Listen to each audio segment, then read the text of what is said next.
Terus ketika saya sampai di Mumbai, ketika jalan-jalan di Mumbai, saya nggak nyangka bahwa Mumbai bakalan lebih bagus daripada Bali. Namaste Meredos, kembali lagi ke channel Thai Apps, channel belajar di India.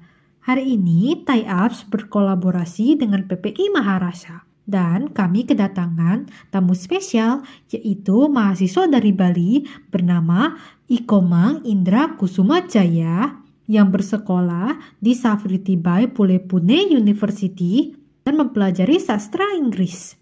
Bagi Meredos yang mau berkuliah di India, jangan lupa untuk like dan subscribe dan nyalakan notifikasinya.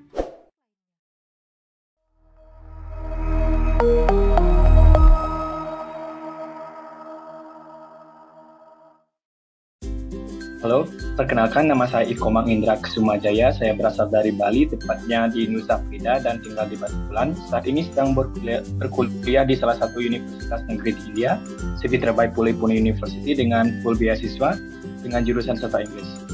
Dan sekarang juga lagi sibuk di PPI India dan PPI Maharashtra. Kalau waktu SMK saya kuliahnya di Nusa Penida. Kebetulan waktu SMK kan itu zaman-zamannya corona ya, masa-masanya corona, terus pindah ke Batu Bulan. Apa pandangan Anda tentang India sebelum mengunjungi India? Kekhawatiran ada sih sedikit kalau dari media sosial again ya. Kita berbicara tentang media sosial karena jujur saya belum pernah ke India sebelum berkuliah di India. Jadi bagaimana saya menilai India itu dari media sosial. Jadi emang kalau dilihat dari media sosial banyak berita-berita negatif tentang India, apalagi tentang agama lah bisa dibilang kasus-kasus agama Hindu atau gimana, hype negatif. Tapi setelah sampai ke India enggak juga kok. India bukan negara yang buruk seperti yang di media sosial bilang, enggak seburuk itu kok. Apa yang mengubah pandangan Anda tentang India? Mengubah pandangan saya sendiri ketika saya melihat sistem metro di India. Kayak saya nggak nyangka sebuah negara yang India yang kita lihat di sosial media yang negatif dan bisa dibilang lebih bagus daripada Bali. Ketika metro di sini kan saya tinggalnya di Pune. Di Pune itu ada metro.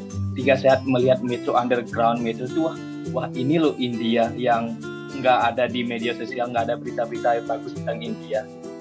Kayak itu merubah pandangan banget sih. Terus ketika saya sampai di Mumbai, ketika jalan-jalan di Mumbai, saya nggak nyangka bahwa Mumbai bakalan lebih bagus daripada Bali. Boleh tahu apa alasan Anda memilih belajar di India? Kalau alasan pribadi memilih India itu, saya dulu riset ya mengapa saya mau kuliah di India. Ketika saya memutuskan untuk mengambil sastra Inggris, dan saya menemukan bahwa India adalah negara yang memiliki populasi masyarakatnya yang menggunakan bahasa Inggris terbanyak. Jadi emang kalau di India bahasa Inggris bukan hal yang baru bagi mereka. Bahkan ketika saya berbelanja di pedagang-pedagang di pasar kecil pun mereka bisa bahasa Inggris. Mereka emang bisa nanggap apa yang saya bilang. Jadi nggak pernah yang namanya struggle dalam komunikasi selama berkuliah di India. Apakah IELTS atau TOEFL diperlukan untuk mendaftar di universitasnya? Kalau IELTS sama TOEFL sebenarnya nggak perlu, cuma ditanya sama pihak embassy. Dulu sebelum mendaftar beasiswanya itu dari pihak embassy India yang ada di Bali itu menanyakan tentang TOEFL sama IELTS. Tapi kalau menurut saya, kalau dari pihak kampusnya nggak memerlukan, cuma kita harus mempunyai kemampuan bahasa Inggris yang mampu lah untuk mengikuti pelajaran, mampu untuk berbicara dengan baik dengan dalam bahasa Inggris. Bagaimana pengalaman Anda dengan fasilitas kampus? Kalau fasilitas di kampus bisa dibilang sama dengan di Indo ya. Kita ada lift juga, ada kantin, ada perpustakaan, ada study room, nggak ada yang signifikan yang sangat berbeda. Sama juga sama fasilitas yang ada di kampus Indonesia. Adakah mahasiswa internasional dan dari negara mana aja? Di university saya sendiri emang banyak international student. Kebanyakan dari mereka itu dari negara Afrika sama Asia.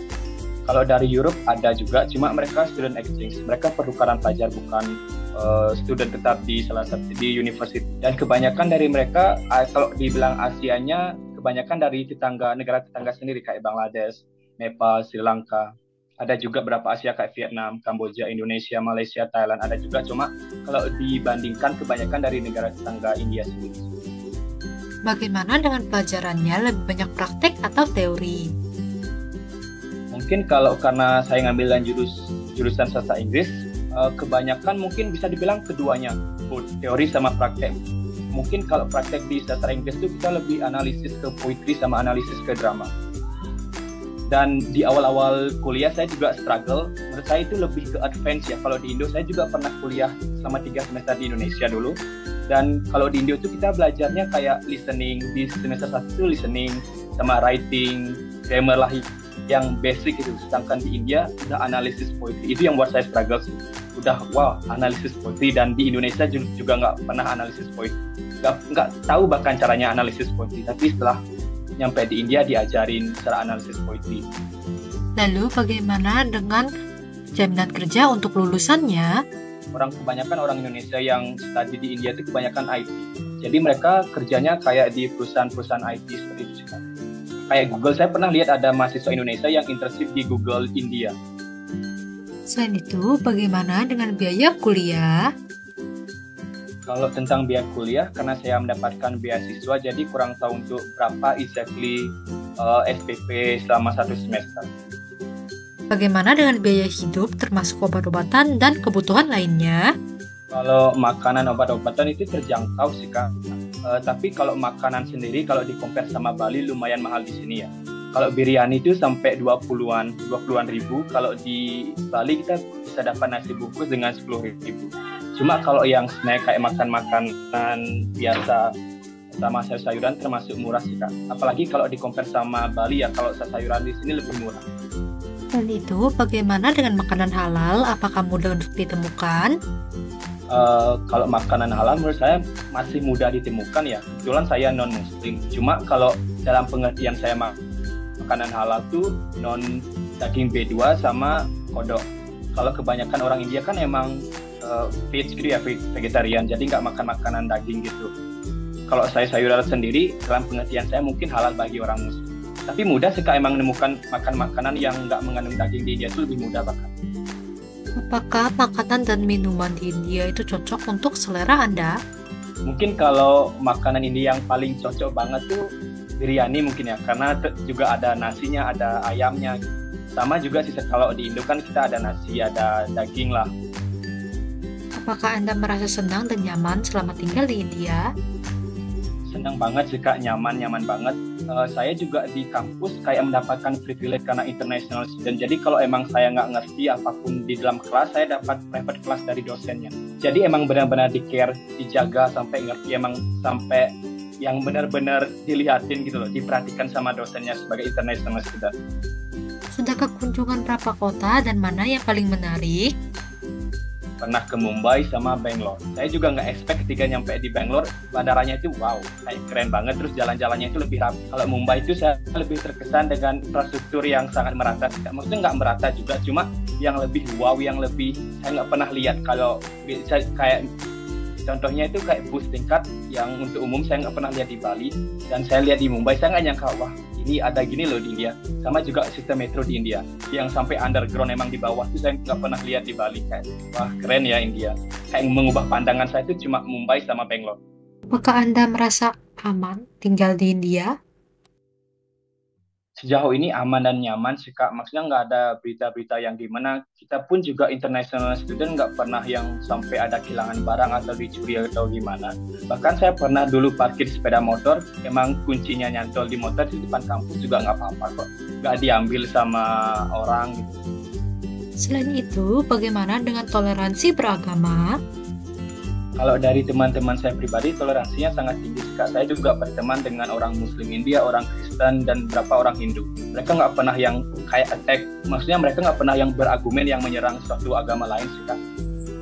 Apakah sistem kasta mempengaruhi interaksi sosial? Saya tinggal di sini selama 2 tahun, emang nggak pernah ngerti sistem kasta yang dimaksud dan nggak pernah lihat juga kasta yang sebagaimana yang dimaksud. Apakah pengalaman Anda sesuai dengan yang dipertunjukkan di media sosial? Enggak sih Kak, kalau pengalaman saya sangat berbeda ya, apa yang ditunjukkan sama media sosial dengan apa yang saya alami sendiri sangat berbeda. Apalagi tentang street food ya, saya nggak pernah lihat street food yang memang makanannya diubah. Bukan bermaksud itu nggak di India, cuma saya sendiri yang tinggal 2 tahun di India nggak pernah melihat makanan street food yang diubah pakai tangan atau diinjak pakai kaki, emang nggak pernah lihat. Apakah Anda khawatir sebelum ke India karena pengaruh media sosial? Waktu awal-awal iya sih Kak, kayak khawatir. Seperti yang saya bilang tadi di awal interview, kayak saya punya negatif thinking gitu tentang India, tapi ketika sampai di India India nggak seburuk yang ditampilkan media sosial. Bahkan ketika saya melihat sistem payment online di India, yang menurut saya perlu dicontoh sama pemerintah Indonesia. Apa India dan Indonesia memiliki kesamaan dan perbedaan?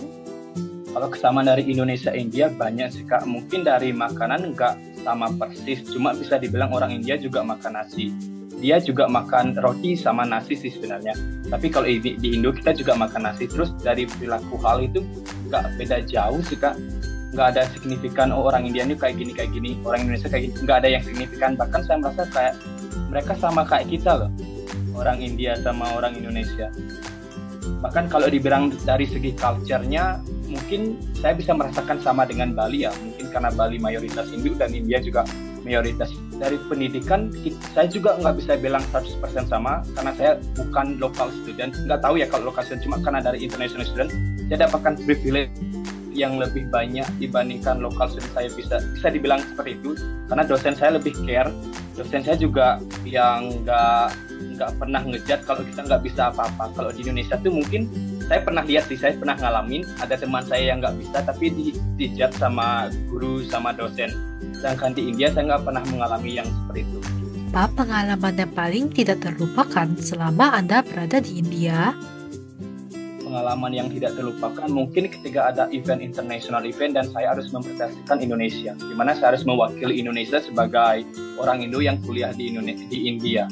Contoh mungkin dulu waktu di Symbiosis International University itu ada International Food Festival, dan kita orang-orang Indonesia yang kuliah di India, khususnya di Maharashtra, kita berpartisipasi, kita masak makanan Indo, kita jual, dan kita juga nggak expect kita bakalan dapat juara first runner up. Terus ada momen di mana emang kita mempresentasikan Indonesia, kayak nyanyi Indonesian National Anthem di event internasional, dan kita juga ada kayak memperkenalkan Indonesia, kayak ada stage, kayak kalau di kampus tuh biasanya ada International Day Festival.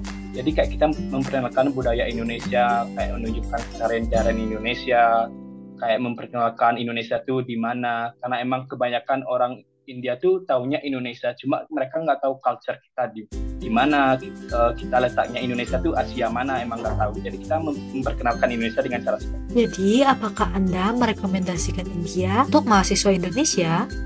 Saya pribadi sangat-sangat rekomend. Mungkin dari pihak-pihak orang tua atau siswa sendiri dulu riset ya tentang India, jangan cuma di media sosial. Kita yang ditanya, kita yang berkuliah di India, kita yang tinggal di India, mungkin dalam risetnya kita juga bisa di interview kok kayak gini kan, gimana berkuliah di India, jangan hanya kebanyakan mengkonsumsi media sosial terus punya negative feeling, negative thought. Bahkan dari kita pribadi juga gitu sih, awal-awalnya kayak takut kuliah di India, tapi ketika kita di India, kita kuliah di India, tinggal di India, enggak juga kok, India aman. Bahkan ada emang sistem yang lebih bagus di bidang pendidikan ya India sama Indonesia. Masa lebih bagus India daripada Indonesia. Mungkin kalau dari jurusan saya bisa rekomend kalau teknologi IT gitu untuk kuliah di India. Karena emang India sangat-sangat grow up sih kalau di bidang IT. Compare to Indonesia ya, India tuh lebih jauh bisa dibilang. Adakah kata penutup untuk orang tua yang ingin mendaftarkan anaknya untuk belajar ke India? Orang tua jangan takut mungkin anaknya nanti mau kuliah di India, jangan takut. Kalau kalian masih ada punya ragu atau pertanyaan, mungkin kalian bisa kontak kita PPI India, atau kalian DM aja ke Instagram kita PPI India atau PPI Maharashtra. Nanti kita juga yang menyampaikan India gimana. Nanti kita juga bisa meng-clear kalau kalian punya question, kalau punya pertanyaan tuh kita bisa jawab gitu. Kita yang tinggal di India, kita yang kuliah di India, kita lebih tahu. Wah, menarik sekali ya. Terima kasih ya Kak atas insight-nya. Kami juga ingin mengucapkan terima kasih kepada PPI Maharashtra atas kolaborasinya kali ini. Bagi Meredos yang mau berkuliah di India, jangan lupa untuk like dan subscribe dan nyalakan notifikasinya. Kalbi Alfida, Nakena, Firmilengge.